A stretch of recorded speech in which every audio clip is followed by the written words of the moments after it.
பனி விழும் மலர்வனம் திங்கள் முதல் வெள்ளி வரை மாலை 6 மணிக்கு உங்கள் விஜயில். நடிகர் திலகம் சிவாஜி கணேசன் சார் வந்து ஓவர் ஆக்டிங் அப்படிம்பாங்க. அதுக்கு கிரேசி மோகன் பதில் சொல்லுவார், சிவாஜி கணேசன் ஓவர் ஆக்டிங்கா, சிவாஜிக்கு அப்புறம் ஆக்டிங் ஓவர் சார். 79 நாங்கள் ட்ரூப் ஆரம்பித்தோம் சார். 45 வருஷமாக நாங்கள் இந்த ஃபீல்டில் இருக்கோம். சொல்லும்போது எனக்கே ரொம்ப பெருமையாக இருக்குது. ஆரம்பத்தில் இது ஒரு கிரிக்கெட் டீம், ஒரு மயிலாப்பூரில் மந்தவெளியில் ஒரு யங்ஸ்டர்ஸ் 20-25 பேரோட கிரிக்கெட் டீமு. ஸோ இந்த கிரிக்கெட் டீம் வந்து நாடக குழுவாக மாறித்து. ஃபஸ்ட்டு ரூலே எங்களுக்கு என்னென்னா, நல்ல நண்பனாக இருக்கணும், அப்போ தான் ட்ரூப்பில் சேர்த்துப்பேன். நடிகர் திலகம் சிவாஜி கணேசனே எங்கள் ட்ரூப்பில் வந்து நடிக்கிறேன்னு சொன்னால் கூட கொஞ்சம் யோசிப்போம், ஏன்னா எங்கள் நண்பர் இல்லையே. உங்களுக்கு என்ன மாது ஒரு 27 வயசு இருக்குமா, கூட ஒன்று சேர்த்துக்கங்க சார். 271 யோ 28யா? ஒரு ஸ்கிரிப்ட் மோகன் எழுதும் போதே எனக்கு என்ன ரோலுங்கிறத அவன் மனசில் வச்சு டிசைட் பண்ணி தான் எழுதுவோம். ஸோ அதனால் எங்களுக்கு ரொம்ப ஈஸி அந்த கேரக்டருக்குள்ளே போகும். ஒரு நல்ல நகைச்சுவையை நீங்கள் மேடையில் சொல்லி ஜனங்க சிரிக்காமல் இருந்தாங்கன்னா உங்களுக்கு வருத்தம் வரும். அதே சமயம் ஒரு மட்டமான ஜோக்கை நீங்கள் மேடையில் சொல்லி ஜனங்க சிரிச்சுட்டாங்களா உங்களுக்கு அவமானம் வரும். கிரேசி மோகன் சார் பேர் யோசித்தோம் அப்படின்னா கமலஹாசன் சார் பேரையுமே நம்மளால் மறுக்க முடியாது. நீங்களும் குக்கு, கிராமமும் குக்கா அப்படின்னா அதெல்லாம் வந்து இப்போ இருக்கிற டைரக்டர்ஸ் யாரும் நாடகத்துக்கு வரதே கிடையாது. நீங்கள் போய் கெஞ்ச வேண்டியிருக்க நாடகத்துக்கு வாங்கன்னு வந்து பார்த்தா தானே இங்கே இருக்கிற டேலண்ட் தெரியும். நிறைய டேலண்ட் இருக்குது இப்போ நாடகத்தில். இது ரொம்ப சந்தோஷமான வாழ்க்கையாக இருந்தது. அதனால் இதை விட்டுட்டு போக எனக்கு தெரியல.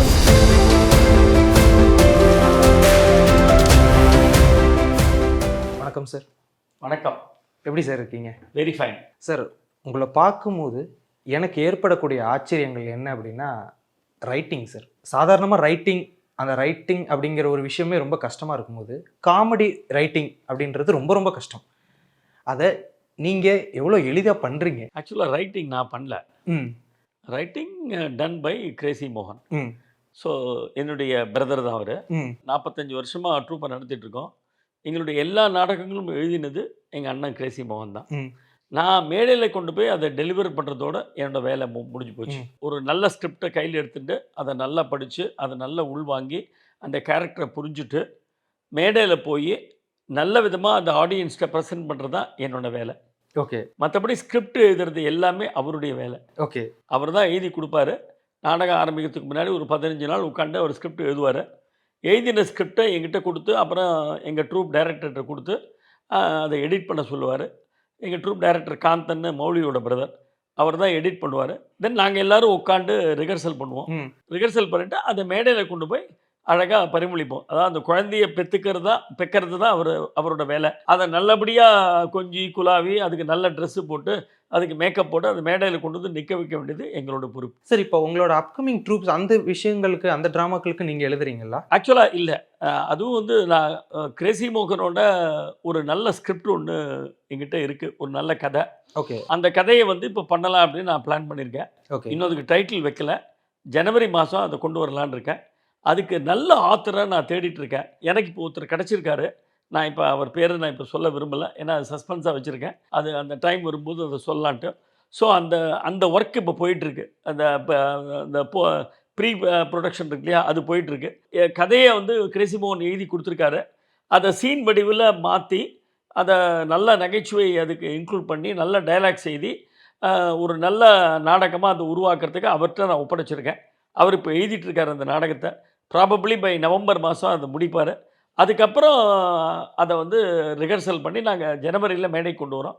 கண்டிப்பாக நான் உங்கள் சினி உலகத்துக்கு அதுக்கு முன்னாடி நான் சொல்கிறேன், யார் என்ன எப்படிப்பட்ட நாடகம் எல்லாமே நான் உங்களுக்கு சொல்கிறேன். சார், இப்போ டைட்டில் அப்படின்னோடனே உங்களோட ட்ராமா டைட்டில்ஸ் அதெல்லாம் பார்க்கும்போது ரொம்பவே வித்தியாசமாகவும் அந்த டைட்டில்லையே அந்த சிரிப்பை வர வைக்கிறதுக்கான எல்லா விஷயமே இருக்கும். மாது மிரண்டால், மதில் மேல் மாது, இந்த மாதிரி நிறைய விஷயங்கள். இந்த டைட்டில்னால் எப்படி நீங்கள் டிஸ்கஸ் பண்ணுவீங்க? இந்த டைட்டில்ஸ் வைக்கிறதுக்கு இப்படி தான் வைக்கலாம் அப்படின்ற மாதிரி? ஆக்சுவலாக எங்கள் நாடகம் நீங்கள் சொன்னது நல்ல பாயிண்ட். இது டைட்டில் தான் மோகன் வந்து ஃபஸ்ட்டு யோசிப்பார். அவர் எப்பவுமே ஒரு நாடகம் எழுதுறதுக்கு முன்னாடி ஒரு சப்ஜெக்ட் சொல்கிறதுக்கு முன்னாடி டைட்டில் முதல்ல சொல்லுவார். மேரேஜ் மேட் இன் சலூன் அப்படின்னு ஒரு டைட்டில் கொடுத்தாரு. மேரேஜ் மேட் இன் சலூன்னு இது என்னவாக இருக்கும் நாங்களே யோசிச்சுட்ருப்போம், கதை என்னவாக இருக்குன்னு. அதுக்கப்புறம் ஒரு 10 நாளைக்கு அப்புறம் அதுக்கு ஒரு கதை சொல்லுவார். இந்த மாதிரி ஒரு யங்ஸ்டர், ஒரு சின்ன பையன் ஒரு சலூனுக்கு முடி வெட்டிக்க போகிறான். அங்கே எதேர்ச்சியாக பத்மநாபன் ஒரு பெரியவரை பார்க்குறான். அவருக்கு பெட்டு வைக்கிற ஹேபிட் உண்டு. ஸோ யாரை பார்த்தாலும் ஒரு பெட்டு வைப்பார். ஸோ அதே மாதிரி இவன்ட்டையும் அங்கே வந்து ஒரு பெட்டு வைக்கிறார். 2 பேருக்குள்ள தகராறு வருது.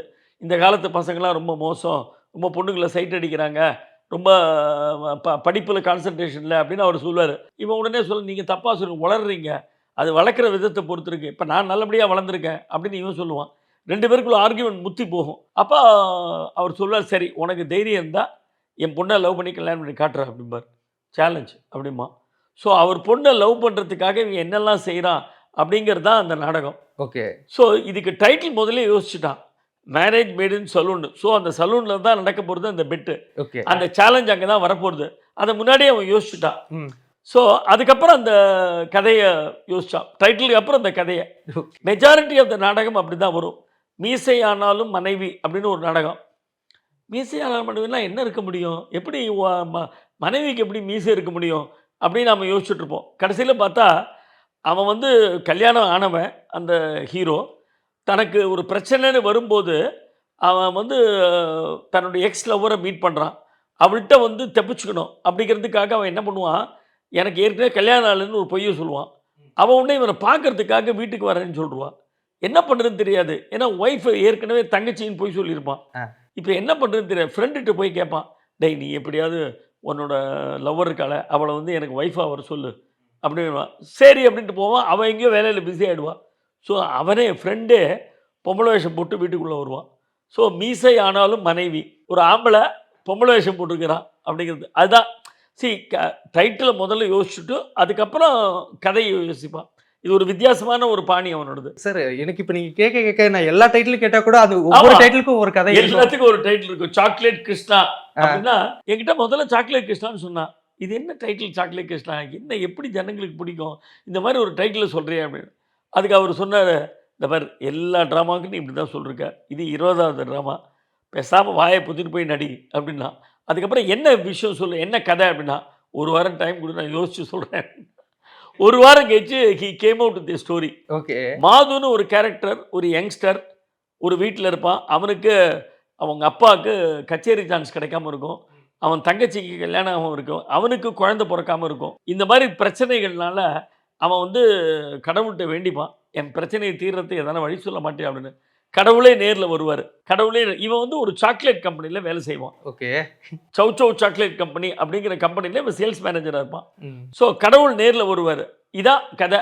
இதுக்கு சாக்லேட் கிருஷ்ணா அப்படின்னு டைட்டில். ஏன்னா சாக்லேட் குழந்தைகளுக்கு ரொம்ப பிடிக்கும், ஹியூமர் குழந்தைகளுக்கு பெரியவங்களுக்கு எல்லாருக்கும் பிடிக்கும். Crystal associated with humour. So அதனால் சாக்லேட் கிருஷ்ணா. ஓகே, இதுதான் ஸ்கிரிப்ட்ஸ். இந்த மாதிரியான விஷயங்களில் நம்ம தொடர்ந்து சீரியஸாக பண்ணிட்டு போகலாம் அப்படிங்கிற அந்த ஐடியா எப்படி டிஸ்கஸ் ஆகி வந்தது? அதாவது 79 நாங்கள் ட்ரூப் ஆரம்பித்தோம் சார். 45 வருஷமாக நாங்கள் இந்த ஃபீல்டில் இருக்கோம். இப்போ சொல்லும்போது எனக்கே ரொம்ப பெருமையாக இருக்குது. பல விஷயங்கள் கடந்து வந்திருக்கோம். எத்தனையோ கஷ்டங்கள், எத்தனையோ இடர்பாடுகள், அதெல்லாம் தாண்டி தான் இந்த 45 வருஷம் நாங்கள் கம்ப்ளீட் பண்ணியிருக்கோம். ஆரம்பத்தில் இது ஒரு கிரிக்கெட் டீம். ஒரு மயிலாப்பூரில் மந்தவெளியில் ஒரு யங்ஸ்டர்ஸ் 20-25 பேரோட கிரிக்கெட் டீமு.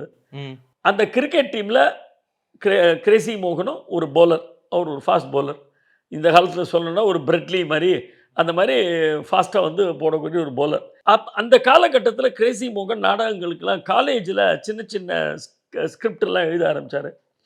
அப்போது எங்களுக்கு ஒரு ஆசை வந்து, ஏன் நம்ம ஒரு தனி ட்ரூப் ஆரம்பித்து ஒரு நாடக குழுவாக வரலாமே அப்படின்னு. பட் அந்த காலகட்டத்தில் கிரேசி மோகன் வந்து எஸ்.வி. சேகருக்கு, காத்தாடி ராமமூர்த்தி அவங்களுக்கெல்லாம் நாடகம் எழுதிட்டு இருந்தார். அப்போது 78வது வருஷத்தில் he became very popular as a writer.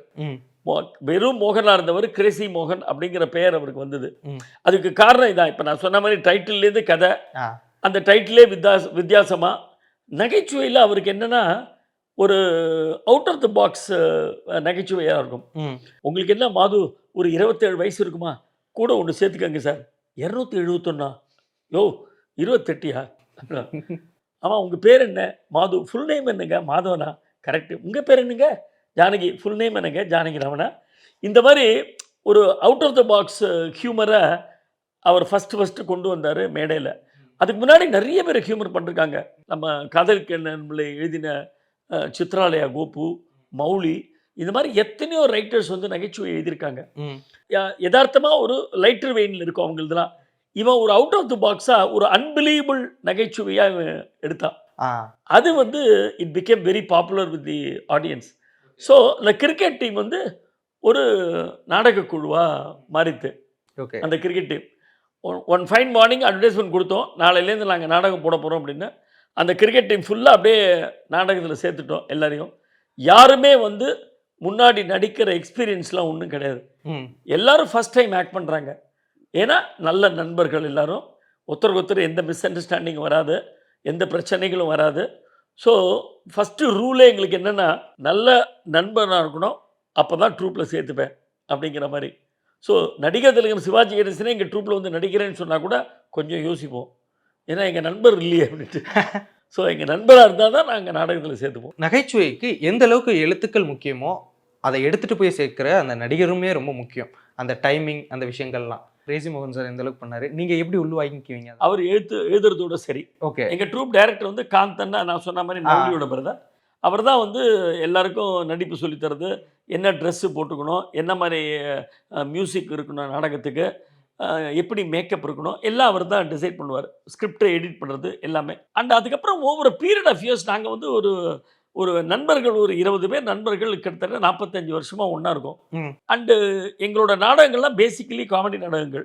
ஒரு ஸ்கிரிப்ட் மோகன் எழுதும் போதே எனக்கு என்ன ரோலுங்கிறத அவன் மனசில் வச்சு டிசைட் பண்ணி தான் எழுதுவான். அந்த மாதிரி ஒவ்வொருத்தருக்கும் என்ன கேரக்டர் அப்படிங்கிறத மனசில் தீர்மானம் பண்ணிட்டு தான் மோகன் எழுதுவான். ஸோ அதனால் எங்களுக்கு ரொம்ப ஈஸி அந்த கேரக்டருக்குள்ளே போகிறது. அஃப்கோர்ஸ் நீங்கள் சொன்ன மாதிரி டைமிங் ரொம்ப ரொம்ப ரொம்ப முக்கியம், அசாத்தியமான முக்கியம் டைமிங். ஒரு நல்ல நகைச்சுவையை நீங்கள் மேடையில் சொல்லி ஜனங்க சிரிக்காமல் இருந்தாங்கன்னா உங்களுக்கு வருத்தம் வரும். அதே சமயம் ஒரு மட்டமான ஜோக்கை நீங்கள் மேடையில் சொல்லி ஜனங்க சிரிச்சுட்டாங்களா உங்களுக்கு அவமானமாக இருக்கும். So timing is very very important. அதுதான் நம்ம வந்து சினிமாவில் ஒரு நாகேஷோ ஒரு மனோரமாவோ நமக்கு முன்னோடிகள் எத்தனையோ பேர் இருக்காங்க. நம்ம தமிழ் சினிமாக்களில் தமிழ் நாடகங்கள்லேருந்து போன நகைச்சுவை நடிகர்கள் மாதிரி உலகத்திலே எங்கேயும் கிடையாது நான் சொல்லுவேன். எஸ்பெஷலி இந்தியாவில் நீங்கள் எடுத்துட்டீங்கன்னா ஹியூமர் வந்து பெஸ்ட் இஸ் தமிழ்.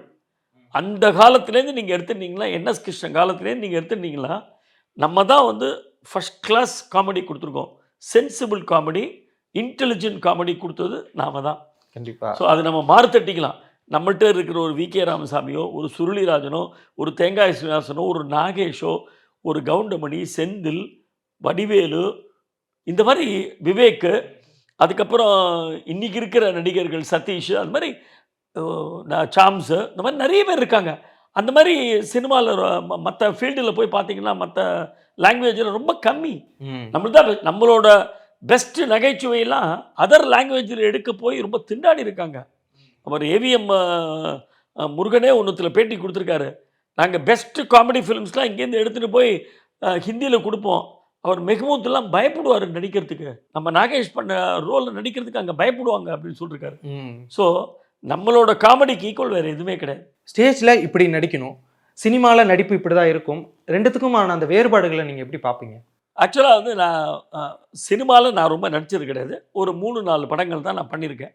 காரணம் என்னென்னா எனக்கு என் நாடகங்கள் ரொம்ப பிஸியாக இருந்தது. எனக்கு இது ரொம்ப சந்தோஷமான வாழ்க்கையாக இருந்தது. அதனால் இதை விட்டுட்டு போக எனக்கு பிரியப்படலை சினிமா. அதையும் மீறி ஒரு 3-4 சினிமா பண்ணியிருக்கேன். இந்த டிஃப்ரென்ஸுன்னு நீங்கள் கேட்டிங்கன்னா, நாடகம்ங்கிறது அது லைவ் பெர்ஃபார்மன்ஸ். இப்போ நான் உங்கள்கிட்ட பேட்டி கொடுத்துட்ருக்கேன், நான் எதான சொதுப்பினேன்னா நீங்கள் என்ன சொல்லுவீங்க? கட் சார், முதலேருந்து வாங்க சார் அப்படிம்பீங்க. அதுதான் நாடகம். சினிமாவில் அப்படி கிடையாது, ரீடேக் உண்டு. சினிமாவில் ஒரு தப்பு நீங்கள் பண்ணீங்கன்னா, இப்போ நீங்கள் நான் தப்பு பண்ணேன்னா நீங்கள் நிறுத்தி என்ன ரீடேக் பண்ணுறீங்க, அதுதான் சினிமா. பட் நாடகம் அப்படி கிடையாது. இப்போ நான் பேசும்போது பேசிகிட்டே போனோம், அதுதான் நாடகம். ஸோ ஆடியன்ஸ் வந்து உட்காந்துட்டு இருப்பாங்க, நீங்கள் கமிட்டட் ஆடியன்ஸுக்கு ஏற்ற மாதிரி. ஒரு சின்ன தப்பு கூட நீங்கள் பண்ண முடியாது, பண்ணால் அவங்க கண்டுபிடிச்சிருவாங்க ஆடியன்ஸு. வீட்டுக்குள்ளே வர சீனு, செருப்போடு நான் வந்திருக்கேன், ஆடியன்ஸில் பார்த்துட்டு சொல்கிறான் அடுத்த நாள், வீட்டுக்குள்ளே வரீங்க செருப்போடு வீட்டுக்குள்ளே ஹாலுக்கு வருவீங்களா அப்படின்னு கேட்குறான். வாசல்லேருந்து வந்த செருப்பை போட்டுட்டு வீட்டுக்குள்ளே வரீங்களேன்னு. நம்மளுடைய தவறு அது. ஸோ இதெல்லாம் வந்து சினிமாவில் அப்படி கிடையாது. கட் பண்ணிவிட்டு சார் செருப்பை கட்டி வச்சுட்டு உள்ள வாங்க சார் அப்படிமா. ஒரு டைலாக் தப்பாக சொல்கிறீங்க சார், இன்னொரு வாட்டி போயிடலாம் சார், வாங்க சார் அப்படிம்பாங்க. நாடகத்தில் அது பண்ணவே முடியாது. ஒரு தப்பு பண்ணிங்களா, தப்பு பண்ணதான். ஒரு டைலாக்கு, ஐயோ இந்த பையன் பிறவிலே குருடா அப்படின்னு ஒரு டைலாக்கு, அதை சொல்லும்போது மேடையில் அவர் வந்து ஐயோ இந்த பையன் குறவிலே பெறடா அப்படின்னா, இப்போ நீங்கள் சிரிச்சா மாதிரி நாங்கள் மேடையில் ஓடு சிரித்தோம், வேறு வழி இல்லை. என்ன பண்ணுறது, சிரிச்சு தான் ஆகணும். ஏன்னா லைவ், எங்களுக்கு லைவ், ஆடியன்ஸுக்கு லைவ். ஆடியன்ஸுக்கு புரிஞ்சுடுது அவன் தப்பாக சொல்கிறான், இவங்கெல்லாம் சிரிக்கிறாங்க அப்படின்னு. அதுதான் ட்ராமா. பட் சினிமாவில் இந்த தப்பு நடக்கிறதுக்கு வாய்ப்பே கிடையாது. ஏன்னா இது சொன்னால் ஹோல் யூனிட் சிரிக்கும், கட் அப்படின்னு சொல்லிட்டு சார் முன்னாடி சொல்லுங்கள் சார், என்ன சார் சொதுப்பிட்டீங்க அப்படிம்பாங்க. அதுதான் டிஃப்ரென்ஸ். ஓகே. நடிப்பு வயசு நீங்கள் பார்த்தீங்கன்னா நாடகத்தில் கொஞ்சம் மிகைப்படுத்தப்பட்ட நடிப்பு இருக்கும். காரணம் என்னென்னா ஃபர்ஸ்ட் ரோ செகண்ட் ரோவோட முடியறது இல்லை நாடகம். நாடகம் வந்து கடைசி ரோ வரைக்கும் அது ரீச் பண்ணணும். ஸோ அந்த நாபிகா மலத்திலேருந்து வர நடிப்பு தான் நாடகம். சத்தம் போட்டு தான் நீங்கள் பேசி ஆகணும். என்ன மைக்கு என்ன இருந்தாலும் நல்ல உறக்க எமோஷனோட நீங்கள் பேசினா தான் நாடகத்தில் ரீச் பண்ண முடியும். அதுவும் இந்த மாதிரி காமெடி நாடகங்களாக போடும்போது டைமிங்கோடு வரும்போது இன்னும் மோர் கேர்ஃபுல்லாக இருக்கணும். நீங்கள் குரலை அழுத்தி சொல்லிட்டீங்கன்னா அந்த டைமிங்கும் வராது, அட் த சேம் டைம் ஆடியன்ஸையும் நீங்கள் ரீச் பண்ண முடியாது, அந்த ஜோக்கு போயிடும். So you must be more careful. So சினிமாவுக்குன்னு போகும்போது அவங்க என்ன சொல்லுவாங்க, சார் நாடகம் மாதிரி கொஞ்சம் ஓவராக பண்ணாதீங்க சார், கொஞ்சம் அடக்கி வாசிங்க, கொஞ்சம் எமோஷன்ஸை கட் பண்ணி கொடுங்க அப்படிம்பாங்க. அது சினிமாவில். ஏன்னா இவ்வளோ தூரம் கேமரா வச்சாச்சுன்னா நீங்கள் ரொம்ப ஓவர் அப்படி இப்படிலாம் பண்ணிங்கன்னா அசிங்கமாக தெரியும் சினிமாவில். பட் நாடகத்தில் அப்படி இல்லை, நீங்கள் கொஞ்சம் ஜாஸ்தி மிகைப்படுத்தப்பட்டு தான் பண்ணி ஆகணும். அப்படி தான் எல்லோரும் பண்ணியிருக்காங்க. சில பேர் சொல்லுவாங்க, நடிகர் திலகம் சிவாஜி கணேசன் சார் வந்து ஓவர் ஆக்டிங் ஆம அப்படிம்பாங்க. அதுக்கு கிரேசி மோகன் பதில் சொல்லுவார், சிவாஜி கணேசன் ஓவர் ஆக்டிங்கா, சிவாஜிக்கு அப்புறம் ஆக்டிங் ஓவர் சார் அப்படின்னு. அதுதான் நடிப்பு, அவர் தான் நடிப்பு. அதாவது டிக்ஷனரி மாதிரி நமக்கு எல்லாம் கொடுத்துருக்காரு நடிகர் திலகம். நீங்கள் அந்த ஸ்டேஜ் ட்ராமா அப்படியே எஸ்பி காந்தன் சாராக இருக்கட்டும், நீங்கள் கிரேசி மோகன் சாரோட ரைட்டிங் எல்லாருமே ஒன்றா வந்ததுன்னா ஜெர்ரி அப்படின்ற ஒரு படத்தில் வந்தது. எப்படி அப்படியே அடாப்ட் ஆனீங்க? அந்த டீம் வந்துட்டு அப்படியே ட்ராமாவில் இருக்கீங்க, உங்களோட 3 பேரும் சேர்ந்து முதல் படம்னா அந்த ஜெர்ரி அப்படின்ற ஒரு படத்தில். ஆக்சுவலாக நாங்கள் 79 குழு ஆரம்பிக்கும் போது என்ன டிசைட் பண்ணோம், நாடகமாக இருந்தாலும் சரி, நாளைக்கு டிவிக்கு போனாலும் சரி, சினிமாவாக எடுத்தாலும் சரி, எங்கள் குழு தான் பிரதானமாக நடிக்கணும், எங்கள் குழுவிலேருந்து வந்த டைரக்டர் தான் டைரக்ட் பண்ணணும் அப்படிங்கிறத நாங்கள் தீர்மானமாக முடிவு பண்ணியிருந்தோம். ஓகே. ஒரு ஸ்டேஜில் டிவி சீரியல் பண்ணும்போது எங்களுக்குன்னு கேமராமேன் வந்துட்டாங்க, எங்களுக்குன்னு எடிட்டர் வந்துட்டாங்க, அது மாதிரி எல்லாம் எங்களுக்குன்னு ஒரு குரூப் வந்துடுச்சு. ஸோ சினிமா பண்ணும்போது அந்த யூனிட்டோட அப்படியே போய் நாங்கள் சினிமாவில் போய் உட்காந்தோம் எல்லாரும். நமக்கு என்ன வருதோ அதுதான் நடிப்பு. அஃப்கோர்ஸ் நமக்கு வந்து சேலபிலிட்டிக்கு வி நீட் எ ஹீரோ. அதனால் ஒரு ஹீரோவை வெளியிலேருந்து கொண்டு வந்தோம், ஒரு ஹீரோயினை கொண்டு வந்தோம். மற்றபடி எங்கள் ட்ரூப்பில் இருக்கிறவங்க எல்லாருமே அதில் ஆக்ட் பண்ணியிருந்தாங்க. ஆமாம், கம்ப்ளீட்டாக. பட் எனக்கு என்னமோ அது ஒரு எங்களோட ஸ்ட்ராங் பாயிண்ட்டுன்னு நான் அதை சொல்லுவேன். டிவி சீரியல் கிட்டத்தட்ட 1000 எபிசோட் பண்ணிருக்கோம். 1000 எபிசோடும் எங்கள் ட்ரூப்பில் இருக்கிறவங்களை வச்சு தான் நான் நடிச்சிருக்கேன். அத்தனை பேர் எங்கள் ட்ரூப்பில் இருக்கிறவங்க. கிட்டத்தட்ட வேர்ல்டு ஃபுல்லாக நாங்கள் போய் நாடகம் போட்டு வந்திருக்கோம். எந்த இடத்துக்கும் நான் எந்த சினிமாக்காரனையும் கூப்பிட்டு போகல.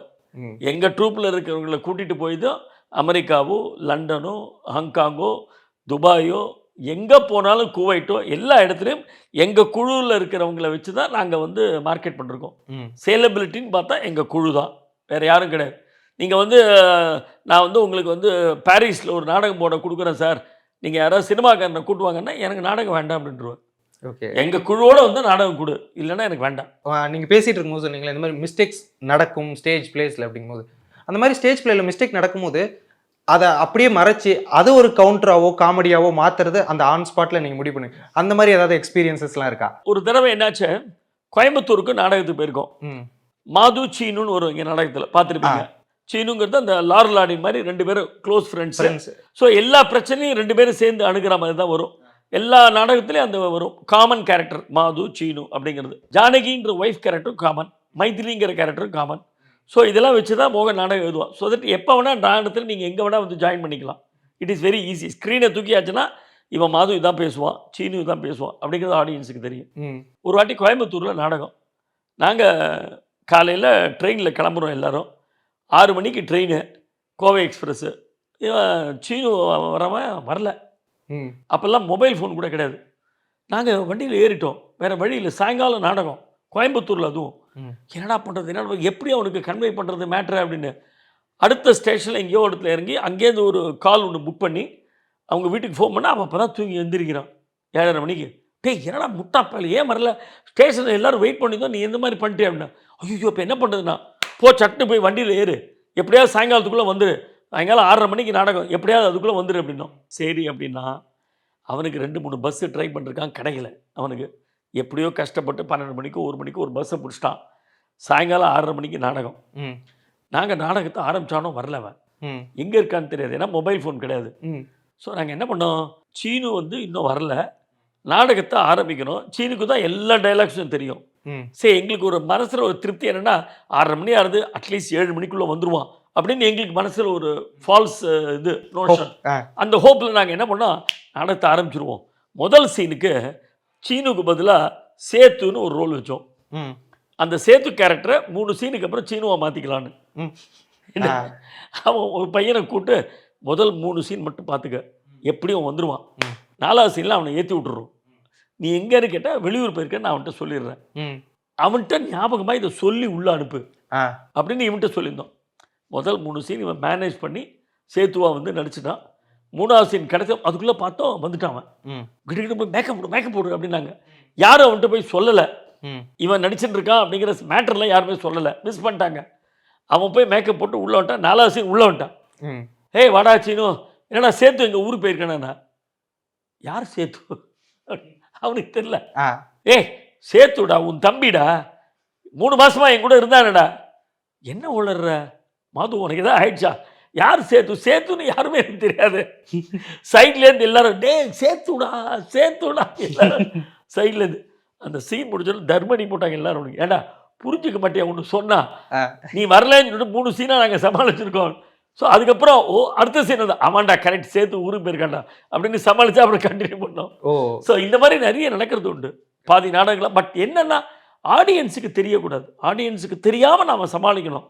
அதில் தான் கெட்டிக்காரத்தனை இருக்குது. இப்போ இருக்க நிறைய பேர் பண்ணுறாங்களே சார் ட்ராமா, அவங்களுக்குலாம் நீங்கள் ஒரு அட்வைஸ், ஸ்டேஜ் பிளேவை இப்படி தான், அந்த ஸ்டேஜை இப்படி தான் யூஸ் பண்ணணும், ஆடியன்ஸை சில விஷயத்தில் கிமிக்ஸ் பண்ணி இப்படி ஏமாற்றலாம், அந்த சில பேர் ரசிப்பாங்க சில பேர் ரசிக்க மாட்டாங்க, அந்த சமயத்தில் திடீர்னு டைலாக்ஸை மாற்றுறது, இம்ப்ரெஸ் பண்ணுறது ஆடியன்ஸை, அந்த மாதிரியான கிமிக்ஸ் எல்லாம் என்னென்ன சார் இருக்குது? ஆக்சுவலாக மேடைக்கு முதல்ல ஃபஸ்ட்டு க்ரைட்டீரியா வந்து நல்ல மெமரி வேணும், குட் வாய்ஸ் வேணும், ஆடியன்ஸை ரீச் பண்ணுற அந்த எபிலிட்டி வேணும்.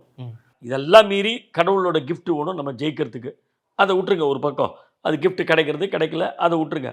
நம்மளோட எஃபர்ட் நிறைய இருக்கணும். சக்தியில் இருந்தால் தான் ஆப்பேல வரும். Script should be very good. Script நல்லா இருந்தால் தான் நீங்கள் ஆடியன்ஸில் ஜெயிக்க முடியும். அது நடிகர் திலகம் சிவாஜி கணேசனாக இருந்தாலும் சரி, நாகேஷாக இருந்தாலும் சரி, மனோரமா இருந்தாலும் அவங்களே சொல்லுவாங்க சட்டியில் இருந்தால் தான் ஆப்பேல வரும். மனோரமா நிறைய வாட்டி சொல்லியிருக்காங்க. நல்ல ரிஹர்சல் பண்ணணும், பிரமாதமான ரிஹர்சல், மூமெண்ட்டோட ஸ்டேஜில் ரொம்ப அழகாக ரிஹர்சல் பண்ணி கோஆர்டினேஷன் வித் ஆர்டிஸ்ட் வேணும். ஒவ்வொருத்தரோடையும் நம்ம என்ன கோஆர்டினேஷன் வச்சுக்கிறோம் அப்படிங்கிறது வேணும். அதே மீறி இம்ப்ரோவைசேஷன் ஒன்று உண்டு. இப்போ ஒரு நாடகத்தில் ஒரு ஜோக்கு சொல்லும்போது ஜனங்க ஓன்னு சிரிக்கிறாங்கன்னு வச்சுக்கோங்க, உங்களுக்கு ஒரு சந்தோஷம் வரும். அப்போ யூ டென் டு இம்ப்ரோவைஸ். அது இண்டிவிஜுவல் ஆர்டிஸ்டோட எபிலிட்டி. எல்லாரும் அதை பண்ணுவாங்கன்னு சொல்ல முடியாது. நாகேஷ் பண்ணுவார், நடிகர் திலகம் சிவாஜி கணேசன் பண்ணுவார், மனோரமா பண்ணுவாங்க மேடையில், நான் பார்த்துருக்கேன். ஸோ இதெல்லாம் வந்து இண்டிவிஜுவல் ஆர்டிஸ்டோட எபிலிட்டி. ஸோ அது வந்ததுன்னா ரொம்ப எக்ஸலண்ட்டு. அப்படி இல்லைன்னா கூட ஸ்கிரிப்டை ரொம்ப கரெக்டாக ஃபாலோ பண்ணி ஒழுங்காக நடித்து மூமெண்ட்ஸை கரெக்டாக கொடுத்தாலும் நம்ம ஜெயிச்சுடலாம். ஒரு கட்டத்தில் ட்ராமாஸ்க்கு ரைட்டராக இருந்த கிரேசி மோகன் சார் அதுக்கப்புறம் சினிமாலேயுமே ஒரு நடிகராகவும் ரைட்டராகவும் ஜெயிக்க ஆரம்பிச்சிட்டாரு, நிறைய படங்களில் வர ஆரம்பிச்சிட்டாரு. ஏன் சார் இப்போ நீங்களும் அது மாதிரி இங்கேயும் இது பண்ணிவிட்டு அங்கேயும் மேனேஜ் பண்ணியிருக்க முடியும்ல, ஏன் சார் பண்ணலை? ஆக்சுவலாக சினிமாங்கிறது வந்து எனக்கு ரொம்ப ஆரம்ப காலத்துலேயே வந்துச்சு. 79 நான் நடிக்க ஆரம்பித்தேன். 82 83 எனக்கு சினிமா ஆஃபர் பெரிய கம்பெனிலேருந்து எனக்கு வந்தது. பட் என்னென்னா இந்த ட்ராமா அந்த காலகட்டத்தில் எப்படி போட்டுட்டு இருந்தோம்னா, ஒரு மாதத்துக்கு 25 ஷோ 30 ஷோன்னு போட்டிருந்தோம் நாங்கள். ஒரு மாதத்துக்கு எல்லா வீக் டேவும் நாடகம் இருக்கும். சனி ஞாயிறுலாம் 2 நாடகம் இருக்கும். சில சண்டேஸ் வந்து 3 நாடகம் இருக்கும். அந்த மாதிரி நாடகம் நாங்கள் போட்டிருந்த காலகட்டம் அது. எங்கள் மதருக்கு பேசிக்கலி நான் சினிமாவுக்கு போகிறது அவ்வளோவா பிடிக்கல. நான் ரொம்ப யங் ஏஜில் ட்ராமாவுக்கு வந்துட்டேன். 20 21 வயசில் வந்துட்டேன். ஸோ எனக்கு சினிமா ஆஃபர் வந்தது 23 24 வயசில். பட் எங்கள் அம்மாவுக்கு அதில் இன்ட்ரெஸ்ட் இல்லை, எனக்கு அப்போ கல்யாணம் கூட ஆகலை. ஸோ அவங்களுக்கு நான் சினிமா போகிறது அவ்வளோவா பிடிக்கல. And she died at a very early age. ரொம்ப யங் ஏஜில் எங்கள் அம்மா இறந்துட்டாங்க. எனக்கு சம்பவம் அவங்க சொன்னது அப்போது ஒரு ஞாபகம் மாதிரி இருந்தது. சினிமாவில் நடிக்க வேண்டாம், நடிக்கக்கூடாது அப்படின்னு. அதையும் மீறி நான் 1 2 சினிமாக்கள் நான் பண்ணேன். அது சில சென்டிமெண்ட் காரணங்களுக்காக அந்த 1 2 படங்கள் நான் பண்ணேன். ஜெர்ரி வந்து பீயிங் எங்களோட ஓன் ஃபிலிமாக இருக்கிறதுனால ஜெர்ரியில் நான் பண்ண வேண்டிய நெசசிட்டி வந்தது. சினிமா பண்ணாத காரணம் என்னென்னா, என்ன நம்பி ஒரு ட்ரூப் இருக்குது, அழகான ஒரு ட்ரூப்பு, ஒரு 20 22 பசங்க இருக்காங்க. எல்லாரும் 79லேருந்து என் கூட இருக்காங்க. யாருமே டிவி சீரியலுக்கோ சினிமாவுக்கோ பெரிய லெவலில் போகல.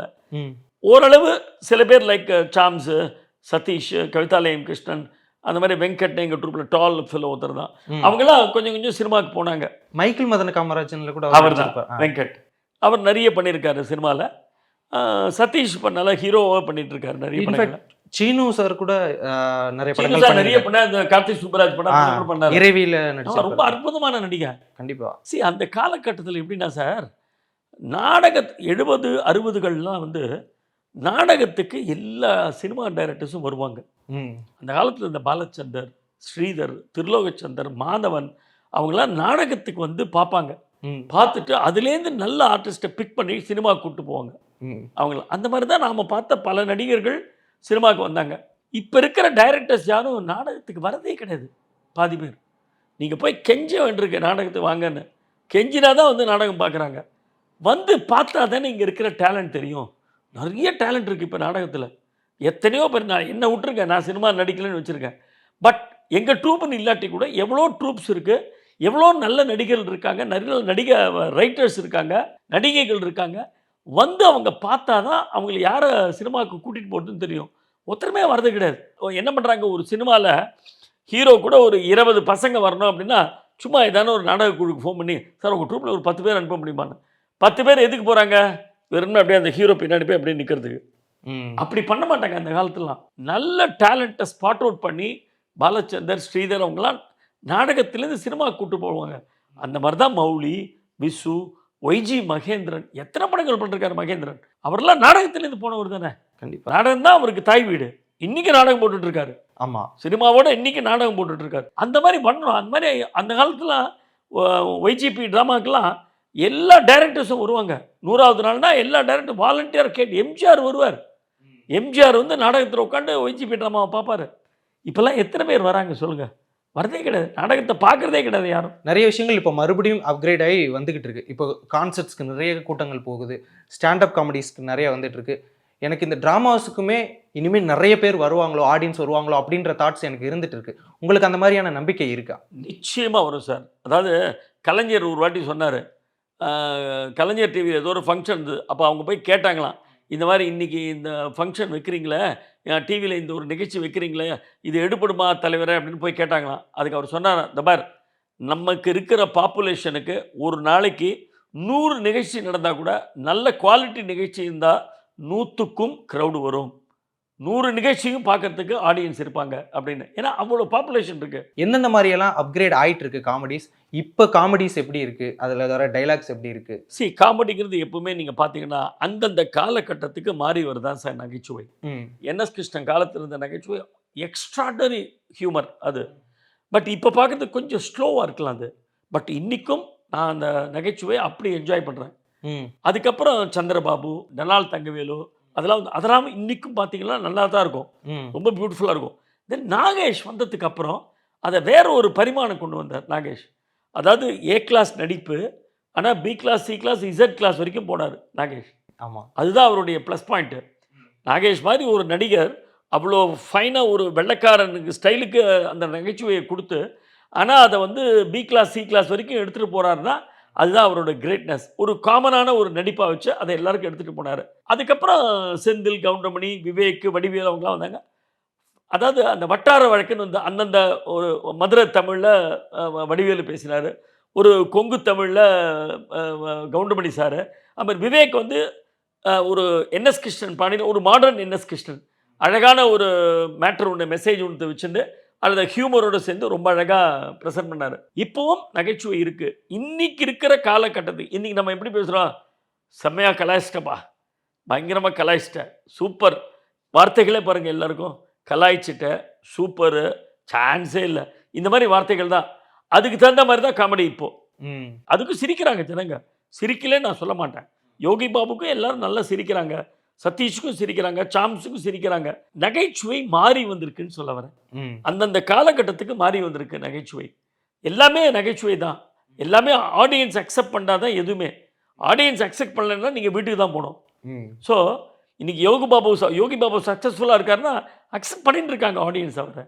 கண்டிப்பாக. ஸோ அதுக்கு மேலே அதை கொஸ்டின் பண்ணுறதுக்கு நமக்கு ரைட் இருக்காது. இந்த காமெடி, இந்த வார்த்தை ஜாலங்கள் அப்படின்னா எனக்கு டக்கு ஞாபகம் வர்றது கிரேசி மோகன் சாரோட அந்த வார்த்தை ஜாலங்கள் தான்.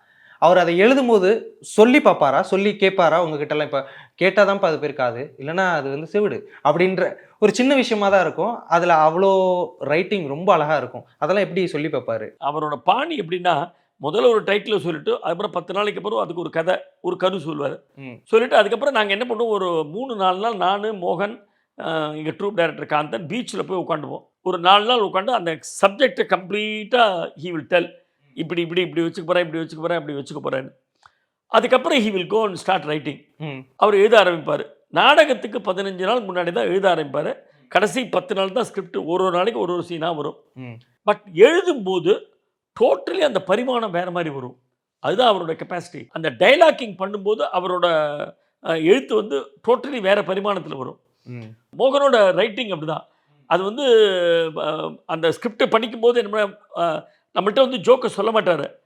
அந்த ஸ்கிரிப்டை எழுதி முடிச்சுட்டு அத்தனை பேரையும் உட்காத்தி வச்சு ஒரு டம்ளர் தண்ணியை வச்சுட்டு குடிச்சிட்டு அவர் பாட்டுக்கு படிக்க ஆரம்பிப்பார். எங்கள் ரியாக்ஷன்லாம் பார்த்துட்டே இருப்பேன். நாங்கள் ஒரு 10 பேர் உட்காந்து நாடகத்தை ஸ்கிரிப்டை கேட்போம்.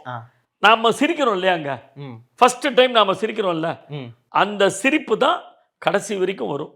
அது ஆடியன்ஸ்கிட்ட போனாலும் சரி, அமெரிக்காவில் போனாலும் சரி, குடுவாஞ்சேரியில் பண்ணாலும் சரி, நம்ம அந்த ஸ்கிரிப்டை படிக்கும்போது எந்த இடத்துல சிரிக்குமோ அதே இடத்துல எல்லா இடத்துலையும் சிரிப்பு வரும். ஓகே, அதுதான் பலம். அந்த சிரிப்பு வரலைன்னா ஸ்கிரிப்ட் சுமார்னு அர்த்தம். பட் கிரேசி மோகனுக்கு இது வரைக்கும் அந்த மாதிரி நடந்ததில்லை.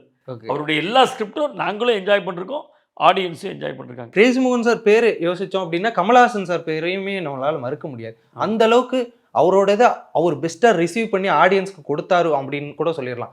அவங்க 2 பேரோட அந்த காம்பினேஷன், அவங்களுக்குள்ள இருக்க அந்த அண்டர்ஸ்டாண்டிங்கை நீங்கள் எப்படி பார்க்குறீங்க? 2 பேரும் நல்ல நண்பர்கள் sir, very good friend. Professional writer அப்படின்னு மோகன் போய் அவர்கிட்ட ஜாயின் பண்ணாலும் அவர் மோகனோட ஒரு நெருங்கிய நண்பனாக தான் பழகினார். மோகன் அவர்கிட்ட அவ்வளோ அன்பு செலுத்தினான். மோகனுக்கு சினிமா என்ட்ரி கொடுத்தது பாலச்சந்தர், ஆனால் சினிமாவை கற்றுக் கொடுத்தது கமல் சார். எல்லா டிபார்ட்மெண்ட்டும் கற்றுக் கொடுத்தது கமல். தோ மோகன் டைரக்ஷன் பண்ணலை, அவர் இன்ஃபேக்ட் மோகனை டைரக்ஷன் பண்ணுறதுக்கும் சொன்னார். அவர் நீங்கள் டைரக்ட் பண்ணணும் அப்படின்னு சொன்னார். பட் இவன் வந்து அதில் வந்து பெரிய நாட்டம் காட்டலை. ஏன்னா ரைட்டிங் நிறைய இருக்கிறதுனால அவன் டைரக்ஷன் போக வேண்டாம் அப்படிங்கிற மாதிரி இருந்துட்டான் மோகன்.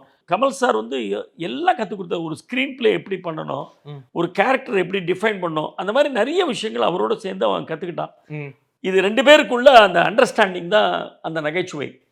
ஒரு மோகனோட ஸ்கிரிப்டை கமல் சார் சொன்னார்னா 100 மார்க் வாங்குவார். அந்த பாலாஜி சொன்னேன்னா 50 மார்க் தான் வரும். ஓகே, அவ்வளோதான். அந்த வேல்யூ எடிஷன் வந்து அவர் கையில் இருக்கு.